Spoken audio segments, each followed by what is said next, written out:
그러면 이제 랩장님은 핵융합 반응 에너지 다 이해하신 겁니다. 끝입니다. 되게 쉽죠? 그래서 그럼 퀴즈 하나 내볼게요. 안 되는데? 네. 인사 시간도 맞습니다. 여러분의 시간을 낭비해드릴 느리지만 쿨한 과학. 랩미팅입니다. 반갑습니다, 교수님들. 반갑습니다. 저희 김성국 박사님 모셔가지고 오늘 핵융합에 대한 이야기를 할 예정입니다. 예스. 저는 한국핵융합에너지연구원에서 예. 네, 책임연구원으로 근무하고 있는 김성국이고요. 예. 네, 지금 보시는 것처럼 K스타 연구본부 초고온 플라즈마 연구부에서 근무하고 있는데 열받게 하는 역할을 하고 있습니다. 요거 준비한 멘트시죠? 네. 야, 이거 빵 터지네요. 근데 네. 준비한 멘트긴 한데 예. 저희끼리 자주 하는 우리 열받게 한다. 네, 저희 부서원들한테 자주 하는 얘기라서 소속 자체가 지금 굉장히 길어요. 네. K스타 연구본부 초고온 플라즈마 연구부 전류 구독 연구팀에 계신 거 아닙니까? 네, 명함의 반이 소속입니다. 네. 명함의 반이 소속. 와. 반은 사진. 사진은 안 들어갑니다. 사진 안 들어가요? 자신이 없어서 사진은 안 넣으셔도 들어가고. 될 것 같은데. 좋습니다. 네. 그래서 여기에 지금 다 있다. 네, 오늘은 핵융합은 뭐고 네, 왜 해야 되는지 네.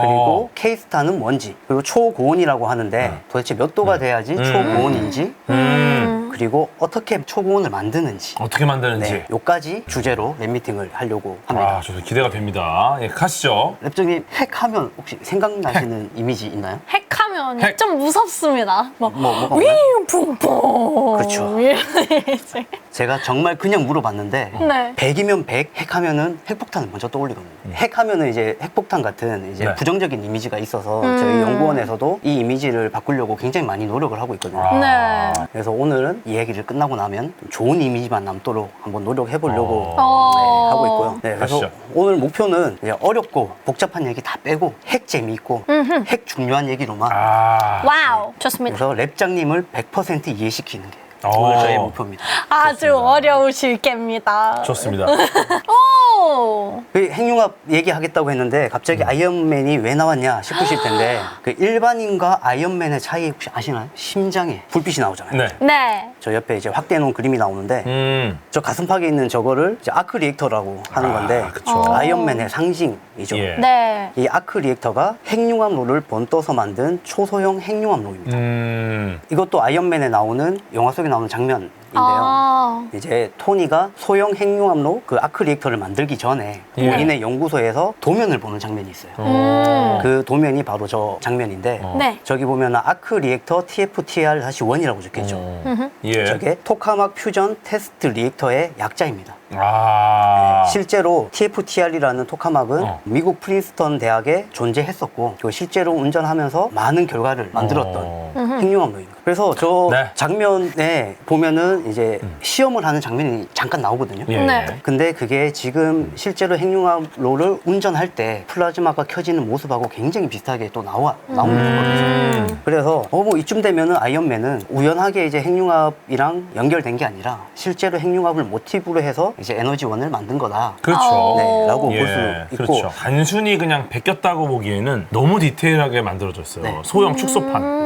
영화는 보통 미래를 가정한 예. 네, 이제 얘기인데 현재는 그럼 어떨까? 현재도 에너지는 당연히 중요하죠. 네. 그렇죠. 없이는 살 수가 없습니다. 근데 최근에 이제 에너지와 관련된 이슈가 있었죠. 작년에 러시아하고 우크라이나가 전쟁을 하면서 에너지가 부족하게 된. 그러면서 우리가 이제 이 전쟁 때문에 에너지 부족이 얼마나 인간에게 현재 우리에게 큰 위기인지 전 세계가 겪었고 그리고 이 위기는 아직도 끝나지 않은 그런 상황이죠. 예, 이런 일들이 지금 벌어졌다는 겁니다. 지금 현재는 저 에너지 부족, 에너지 위기 이런 것들도 있지만 기후 변화 매우 심각합니다. 오. 이제 왼쪽에 그림 보시면은 두 개가 같은 위치에서 45년의 차이를 두고 찍은 사진입니다. 거의 다 녹았네요. 예. 그래서 저것뿐만 아니라 히말라야에 굉장히 많은 빙하하고 호수들이 많은데 많이 녹고 있다고 해요. 아이고. 저기 이제 사진에 보이는 저 AX101 저 빙하도 2060년 되면은 이제 사라질 거라고 예측을 하더라고요. 지금 빙하가 아래쪽에 이제 M자가 왔거든요. 이제 그렇죠. M자 탈모 시작됐죠. 예, 앞으로 한 40년 더 지나면 이제 완전히 간다. 아, 깨끗해진다. 깨끗해진다. 아, 무시무시합니다. 그래서 오른쪽에 있는 저 지도 인도입니다. 아, 저기 지금 숫자로 표시된 게 인도의 도시의 기온을 이제 표시해 놓은 건데요. 아, 다 40도 중반이 넘어가죠. 뜨거워요. 40도가 거의 뭐 평균적인 온도고 어. 일부 지역에서는 작년에- 60도가 기록된 데도 있대요. 오. 60도면 네, 60도면은 도로가 녹는 현상이 발견이 아스팔트 되고 녹죠, 진짜. 네, 맞아요. 녹고 그리고 밀 생산이 50% 감소한다고. 그리고 안타까운 거는 아이폰이 안 터진대요, 거기서. 맞아요. 저도 그 영상 봤어요. 네, 그러니까 인도에서 진짜? 50도가 되는 지역에서 아이폰이 작동을 안 한다고. 아, 네. 맞아. 그럴 수 있죠. 그래서 도로가 높고 밀 생산이 감소가 되고 이런 것들은 이제 인류가 계속 발전해온 인프라가 붕괴되는 그런 현상인 거죠. 근데 이게 과연 인도만의 문제일까? 이대로 가면은 이제 한국도 평균 온도가 저렇게 될 수 있지 않을까? 그렇죠. 이제 걱정이 되죠. 그렇습니다. 위기입니다, 위기. 그럼 결국은 저런 현상이 이제 왜 일어나게 된 걸까? 그래프 4개가 있거든요. 첫 번째는 세계 인구 변화량이고요. 그리고 두 번째는 에너지 소비량이 변화량. 그리고 네. 세 번째는 이산화탄소 배출량. 야. 마지막은 지구 평균 온도 변화량인데요. 근데 1950년대부터 지구의 온도가 올라가는 걸 볼 수가 있죠. 이때 이산화탄소의 배출이 지구의 온도를 올리는데 영향을 준다는 거. 그래서 이 결과는 이제 산업혁명 때부터 엄청나게 소비한 화석 에너지 때문에 기후 변화가 일어났고 이거는 문명이 발달한 대가인 셈인 거죠. 아, 그렇죠. 그래서 혹시 티핑 포인트라고 들어보셨나요? 그렇죠. 티핑 포인트. 아니요, 전 들어본 적 없습니다. 티핑 포인트는 이제 통상적으로 갑자기 급속한 변화가 일어나는 시점을 얘기하는데 이 시점을 지나치면 되돌아올 수 없는 임계점을 의미하는 단어입니다. 아, 쉽게 말해 선을 넘는 겁니다. 돌아올 수 없는 강이군요. 그렇죠. 네. 일부 이제 기후 연구자들은 티핑 포인트가 이미 왔다라고 하는 사람도 있고 이제 거의 임박했다라고 하기도 하는데 임박했든 왔든 뭐 중요하지 않죠. 이미 심각한 상황인 거죠. 네, 그쵸. 맞아요. 그래서 이제 이 문제를 대처하고자 2050 탄소 중립 목표 기후 동맹이란 거를 만들어서 전 세계가 이 문제를 한번 해결해 보자 예. 하게 됐고 네. 거기에 120개국이 넘는 나라가 지금 참여해 있습니다. 거기에 한국도 참여해 있고요. 네. 근데 이제 탄소 중립을 하려면 결국 아까 그래프에서 보신 것처럼 지구 온도가 올라가는데 이산화탄소가 영향을 주는 거죠. 이 이산화탄소를 줄이려면 결국은 화석 에너지를 줄여야 되는 거거든요. 화석 에너지를 줄여야 되는데 지금 저 그래프 보시면은 대륙별로 사용하는 에너지를 표시해 놓은 건데 초록 색깔은 석유고 빨간 색깔은 천연가스 천연가스. 그리고 회 색깔은 석탄입니다. 석탄. 일단 요거 세 개가 화석 연료의 대표적인 건데 네. 네. 아래쪽 3인방. 근데 아직까지 이제 전 세계적으로 화석 에너지에 굉장히 많은 의존을 하고 있다는 그럴 거죠. 수밖에 없죠. 네. 근데 가장 오른쪽 막대 바가 이제 아시아 국가고 두 번째가 아프리카고 세 번째가 중동이거든요. 중동 보시면 거의 100% 이산화탄소를 막 내뿜고 있는 거죠. 그러니까. 네. 그리고 아프리카하고 아시아도 만만치 않아요. 거의 90%에 육박하는. 근데 이 화석 에너지를 줄여야 된다고 해서 저걸 다 빼버리면은 네. 예. 우리는 이제 조선시대로 돌아가야 되는 거죠. 절대. 아, 이제 문제는 이제 우리 삶은 날이 갈수록 이제 더 많은 에너지를 필요로 하죠. 더 많은 에너지를 필요로 하는데 지금 에너지 소비 추세를 보면 저 파란 색깔 그래프죠. 계속 올라가고 있어요. 근데 화석 연료를 빼버리면은 저기 주황 색깔 번개 모양 표시로 된 저 네. 부분의 에너지를 이제 다른 걸로 메워줘야 돼요. 뭘로 감당할 것인가? 확실한 거는 이제 저 줄어든 화석 연료의 에너지를 메워줄 대체 에너지는 이산화탄소 배출이 없는 흔히 친환경 에너지라고 하는 에너지원이어야 되는 거죠. 네. 지금 대체 에너지는 세계적으로 많이 있어요. 여러 가지가. 한국에서 많이 사용하는 친환경 재생에너지라고 하는 에너지원들이에요. 근데 이런 에너지도 그냥 치명적인 문제가 있습니다. 어떤 게 있을까요? 어떤 문제가 있을 것 같으세요? 저런 에너지는 해가 지면은 에너지를 못 얻고 네. 그럴 수 있죠. 바람이 불지 않으면 에너지를 못 얻고 약간 이런 얻을 수 있는 때와 없는 때가 존재한다는 게 단점이지 않을까요? 네, 날씨와 지형의 영향을 많이 받고 필요할 때 우리가 써야 되는데 필요할 때 에너지를 뽑아 쓸 수가 없는 거죠. 그렇죠. 또 다른 문제가 있는 게 아까 태양광 사진 보시면은 면적이 굉장히 넓잖아요. 그러게요. 지금 우리가 에너지를 소비하는 추세량을 보면은 네. 얼마나 설치를 해야 될까요? 서울에 인구 많고 에너지 많이 사용하는데 태양광을 덮으려면은 사람이 다닐 길도 없겠죠. 그렇죠. 그래서 이제 우리는 원자력 발전 같은 고밀도 에너지를 사용을 해야 됩니다. 이제 한국은 이제 원자력 발전이 약 30% 정도 에너지를 오. 사용을 하고 있다고 해요. 근데 원자력 발전에도 이제 치명적인 단점이 또 있죠. 네, 아까 전에 궤도님이 말씀하신 것처럼 이제 안전적인 문제가 좀 있고 그래서 이제 우리 사람들이 이제 그런 것들 요구하는 거죠. 안전하고 깨끗하고 지속 가능하고 이제 그런 것들 원하고 하는데 이제 수억 년 전부터 끊임없이 지구에 에너지를 전해주는 태양과 같은 에너지를 뭐 이런 에너지를 만들 수 없을까? 태양 에너지를 지구에서 만들자 이렇게 된 겁니다. 네. 그게 이제 저희 한국핵융합에너지연구원이 존재하는 이유고 저희가 핵융합 발전을 해야 되는 이유입니다. 오. 이제 태양이 에너지를 만들어내는 원리가 바로 핵융합 반응에 의해서 만들어진 거고 네. 이 핵융합 반응에 의해서 만들어진 에너지가 우리는 핵융합 에너지라고 하는 거예요. 그럼 이제 태양은 어떻게 에너지를 만들어내는지 예. 네. 그리고 그걸 지구에서 만들 수 있는지 네. 이제 그걸 알아봐야 되겠죠. 그러려면은 이제 우리가 학창 시절에 한 번쯤은 들어봤던 물리학에서 중요한 이론, 질량 보존 법칙과 에너지 보존의 법칙 들어보셨죠? 네. 사람이 많이 먹으면 어떻게 되죠? 많이 먹으면요? 살이 찌죠. 그쵸. 네, 먹으면 살이 찌고 움직이면 살 빠지고. 그게 질량 보존 법칙. 네. 그러니까 에너지 보존 법칙 그런 겁니다. 네. 보존된다는 거죠. 네, 그렇죠. 근데 이 질량 보존 법칙과 에너지 보존 법칙에 대한 중요한 이론이 나오게 됩니다. 저 아저씨 아시죠? 네, 알고 있습니다. 네, 아인슈타인. 네. 너무 잘 아시는 분인데 저분이 질량과 에너지는 따로 존재하는 게 아니라 질량과 에너지는 하나고 비례 관계에 있다. 이런 이론이죠. 그게 그 유명한 E는 MC 스퀘어. 네, 저거를 이해하셨으면은 이제 핵융합 반응을 원리를 이해하실 준비가 된 겁니다. 자, 핵융합 반응은 저렇게 중수소하고 삼중수소가 사용되는데요. 저 중수소에서 저 파란 색깔 네. 구슬은 이제 양성자고 저 회색깔은 중성자입니다. 어. 삼중수소도 파란 색깔은 양성자고 회색깔은 중성자죠. 양성자 수가 똑같다라는 얘기는 동위원소라는 얘기죠. 어허. 어쨌든 저 중수소와 삼중수소를 딱 충돌을 시킵니다. 딱 충돌을 시켰더니 오른쪽에 헬륨이랑 중성자가 됐어요. 그렇죠. 근데 저 구슬의 수는 똑같죠? 네. 예. 중수소, 삼중수소를 딱 붙였더니 헬륨이 나왔어. 그러면은 중수소와 삼중수소를 더한 것과 헬륨과 중성자를 더한 거는 질량은 어떻게 될까요? 같죠. 같죠. 5개여야 되니까. 질량 네. 보존의 부척이면 같아야 되잖아요. 네. 근데 질량이 줄어듭니다. 음. 네. 이상하죠. 그럼 법칙이 틀린 거 아니에요? 그래서 아인슈타인이 E는 MC 스퀘어라는 거를 발표를 한 거죠. 여기 보시면은 숫자를 대입을 한번 해보게요. 어우. 아까 앞에 똑같은 그림에서 네. 한글을 숫자로만 바꾼 겁니다. 네. 잠시 어질은. 그럴 수 있습니다. 네. 중수소 2.0141 그리고 삼중수소가 3.016 이게 더했더니 5.0301이 나왔어요. 네. 근데 붙였더니 합이 5.0113이 나왔어요. 아, 이럴 줄었죠. 때. 아. 이럴 때 있죠. 네. 아인슈타인이 아까 전에 E는 MC 스퀘어라고 했죠. 네. 질량이 M이거든요. 네. 아까 전에 그 줄어든 질량이 0.028 정도 되거든요. 그 M에다가 그 값을 넣고 C는 빛의 속도잖아요. 네. 빛의 속도 제곱을 해서 곱했더니 E, 에너지가 나오는 거죠. 결국은 아까 그 그림은 뭘 의미하냐면 두 개를 붙여서 헬륨이 만들어졌는데 이 줄어든 질량이 에너지로 바뀌었다는 거예요. 이해되시나요? 네. 네, 그게 아인슈타인이 이제 얘기한 E는 MC 스퀘어인데 네. 그 해외 사이트 같은 데서 숙소 예약할 때 있어요. 그죠? 그러면은 금액이 딱 안 떨어져, 깔끔하게. 맞아요. 국내 사이트에서 예약을 하면은 뭐 85,000원, 뭐 62,000원 딱 떨어진단 말이야. 맞아요. 근데 해외 사이트에서 예약을 하면은 뭐 79,311원 막 이래. 그죠?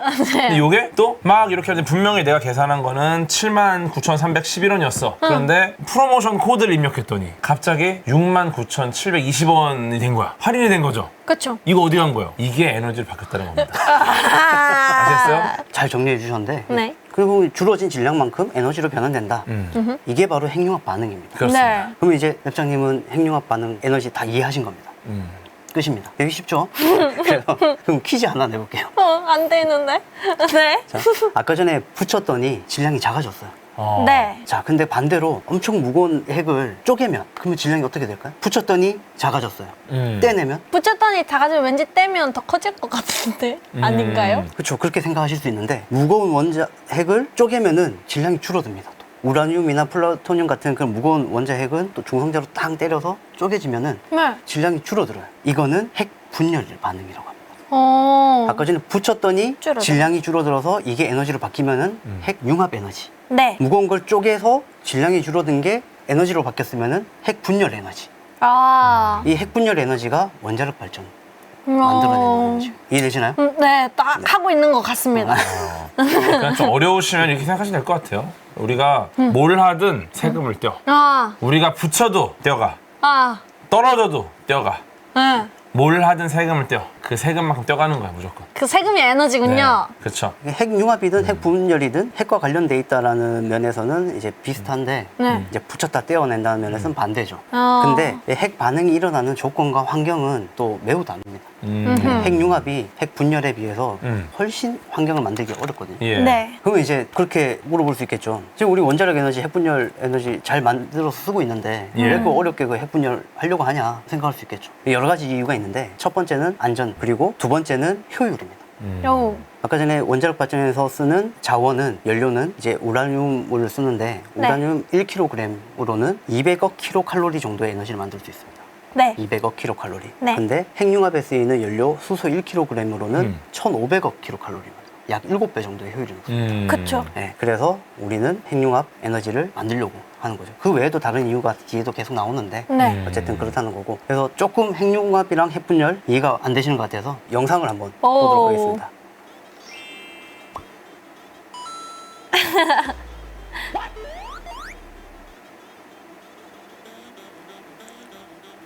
이 연구소에서 직접 만드시는 영상이라고 들었습니다. 우와.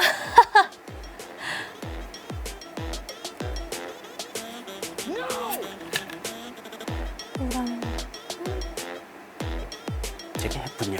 아하.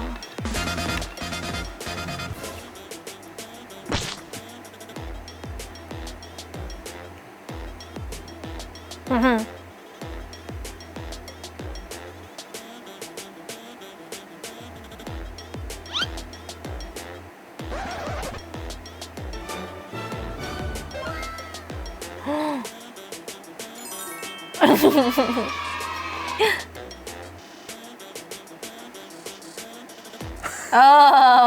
MG다, MG. 네, 완전 MG. MG다.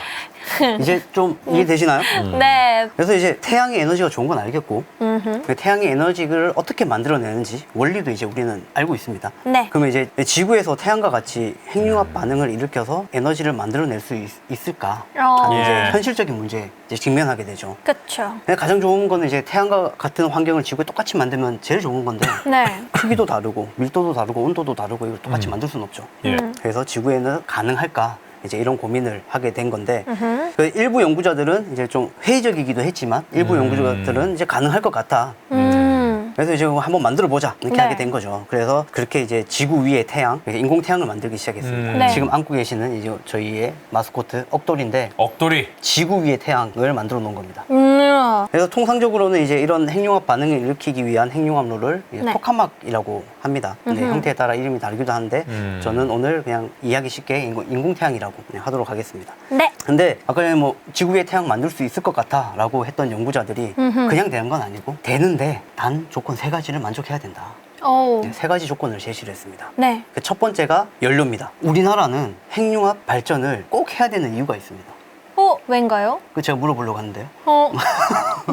왜일까요? 왜일까요? 꼭 해야 하는 이유요? 한국이 꼭 해야 되는 이유. 여러분도 한국은 맞춰보세요. 꼭 해야 되는 이유. 한국만은 삼면이 아니고. 바다? 오. 그렇죠. 오. 제가 핵융합에 사용되는 연료가 전부 다 바닷물에서 얻을 수 있기 때문입니다. 아까 중수소하고 삼중수소가 쓰인다 그랬잖아요. 예. 중수소는 바닷물 속에서 이렇게 쉽게 추출할 수 있습니다. 네. 네, 근데 삼중수소는 바닷물에서 바로 추출할 수는 없고 저 리튬을 채취하고 이 리튬을 이용해서 네, 핵융합로 안에서 삼중수소를 생산해낼 수 있습니다. 그래서 결론적으로는 이제 바닷물 속에서 이제 핵융합의 연료를 다 구할 수 있는 거죠. 네. 그래서 이제 핵융합이 되면은 이제 삼면이 바다인 우리나라는 굉장히 자원이 풍부한 거죠. 그쵸. 네, 그때 되면 이제 정말 현대판 봉이 김선달이 나올 수도 있습니다. 어. 바닷물 퍼서 이제. 근데 한국뿐만이 아니라 전 세계의 바다가 3분의 2가 있지 않습니까?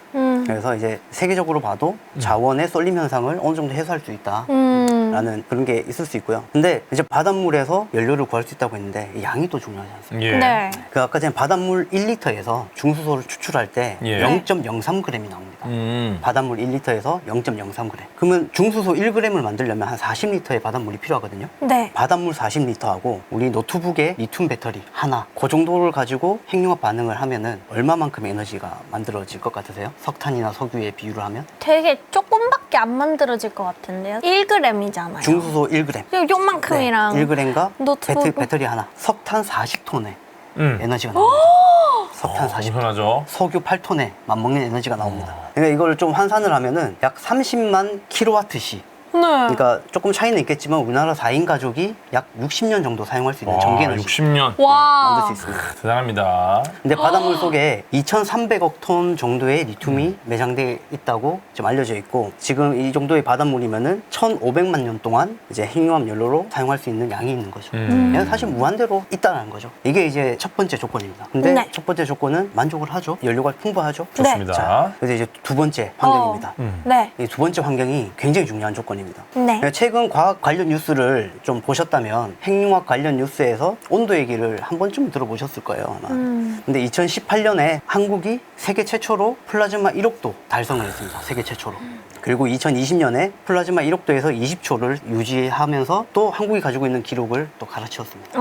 그리고 2021년에는 1억도에서 30초 네. 유지를 성공하면서 또 세계 기록을 세우게 됩니다. 네. 네, 그만큼 핵융합에서 온도는 중요하고 핵심 역할을 하는 요소다. 네. 근데 1억도의 온도 상상 가시나요? 아니요, 상상이 안 갑니다. 태양의 온도가 몇 도인지 아시나요? 아니요. 훨씬 뜨겁나요? 태양의 중심부의 온도가 약 1,500만 도. 1억도보다 한참 작죠. 네. 왜 인공태양은 태양보다 더 뜨거운 1억도의 온도가 필요할까요? 저 아저씨 때문인데요. 영국의 핵물리학자 존 로슨이라는 사람인데 1957년에 저 아저씨가 이제 핵융합 반응이 필요한 조건을 이제 제시를 하게 됩니다. 네. 그게 이제 플라즈마의 밀도, 온도, 시간 이 세 개의 곱이 어떤 값보다 커야 핵융합 반응이 일어난다. 네. 근데 이제 태양은 온도가 훨씬 낮잖아요. 네. 대신 밀도가 태양에 있는 수소의 밀도는 납의 10배 정도 됩니다. 그리고 압력은 지구 대기압의 4천억 배 정도가 됩니다. 그러니까 온도가 그만큼 낮아도 핵융합 반응이 일어나는 겁니다. 자, 그래서 이 조건은 이제 핵융합에서 되게 중요한 조건입니다. 네. 밀도, 온도, 시간의 곱. 이게 조금 헷갈리시죠? 그래서 보통 저희는 이거를 커플 탄생의 비유를 합니다. 이제 커플을 많이 와우. 탄생시키려면 예. 네. 일단 남녀가 많이 모여 있어야 되겠죠. 그렇죠. 네, 그게 밀도입니다. 아, 밀도, 네. 그리고 장시간 함께 있어야 됩니다. 네, 오. 복도에서 스쳐 지나간다고 해서 커플 안 됩니다. 그쵸, 그쵸. 네. 장시간 함께 있어야 됩니다. 그렇죠. 그게 시간입니다. 네. 자, 그리고 마지막으로 격렬한 감정 교류가 있어야 됩니다. 야. 네. 퇴근 시간에 만원버스에 남녀가 아무리 많이 그 안에 꽉꽉 차 있고 오랜 시간 간다고 해도 네. 커플 안 생깁니다. 감정 교류가 없으니까. 맞죠? 네, 감정 교류가 있어야 됩니다. 그게 네. 온도입니다. 음흠. 뜨겁게 감정 교류가 있어야 되는 온도. 이해되시나요, 이제? 네. 밀도, 시간, 온도.